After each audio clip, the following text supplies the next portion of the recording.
Now we're going to move on to a little bit more detail about the different types of stress. So let's go ahead and start with this taxonomy of stressors. So this is a classification system that breaks stressors into 5 distinct categories, and it's based on primarily on duration as well as course. So let's go ahead and start here, and I'm just going to read a few examples because I know you have access to this in the book as well as on this slide. So an example of a type of stressor is acute time-limited stressors. And these are going to be things that are very sudden. They're going to give you a little bit of anxiety in that moment, and they tend to be very short-lived. So an example of this is if you're in class and someone says, "Hey, would you mind speaking up?" You might have a little bit of acute time-limited stress. Another example of the types of stressors include a brief naturalistic stressor. And this is more realistic to the real world challenges they get over really quickly. So again, if you're completing a final exam in a college course, if you're interviewing for a new job. So it's something that you kind of know is happening, but it's over relatively quickly.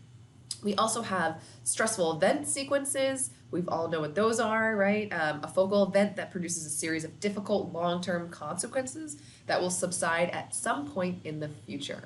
So examples of this, stressful event sequences. If you have someone who passes away that you're close to, you know it's not going to be over quickly. There are multiple instances and multiple things that you go through that you experience as part of that stressful event.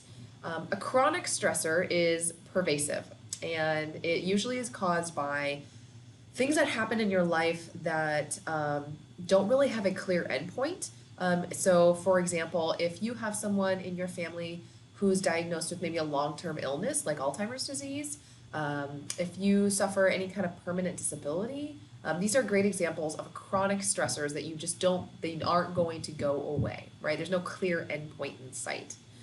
And then lastly is distant stressors. So again, these are traumatic experiences that occurred in the distant past, and usually they're related to some sort of emotional and psychological trauma. And examples of this include if you were abused at an early age, or if you went to war and experienced any kind of experiences in war that might cause some of those stressors. So to be clear, there's 5 different types of stressors: acute time-limited stressors, brief naturalistic stressors, stressful event sequences, chronic stressors, and distant stressors. I briefly went over them today, but I really suggest that you spend some time looking at them and making sure you understand the differences between them. So let's go ahead and start with these kind of 2 different types, right? So we know that with stress, there's things that happen just very quickly, they're right there, and then there's things that happen over time and cause us a lot of stress, right? So acute stress is something that is transient in nature. And what that means is that it's only going to be there and be in your life for a short period of time. And we typically as humans know that, right? So an example of acute stress is if you are driving to work and you almost get in an accident, right? You kind of know that fight or flight state of physiologically what happens to you, but again, it goes over really quickly. So this acute stress is part of the biological design to ensure safety and survival. That's part of that fight or flight. It allows for immediate response to a stressor, generally does not lead to long-term health consequences, and sometimes can actually be beneficial in our performance and kind of feeling this state of flow, which I mentioned earlier, and I'm actually going to mention again later in this lecture. Now, this is in contrast to chronic stress, which is kind of this stress that persists over a long period of time, and it allows for an immediate response to a stressor.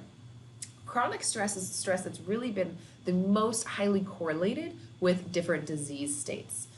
Chronic stress is perpetuated by a number of different factors, including the fast pace of our current modern life. It's often produces, maladaptive changes, and again, is significant in contributing to things like different diseases, cardiovascular disease, disorders, and then associated symptoms.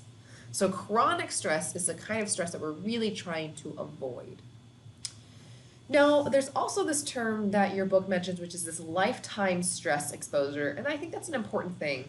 So essentially what that's looking at is that over the time of someone's life, what is the total sum of the acute life events and chronic difficulties that they experience, again, over the course of their life. So it's kind of the sum of stress. And so more and more researchers are starting to look at, does it matter how much chronic stress they have at different points in their life, or does it matter all in total in relation to their overall health? So that's an interesting thing to think about, is this lifetime stress exposure. So lastly, we want to think about this personal stress response.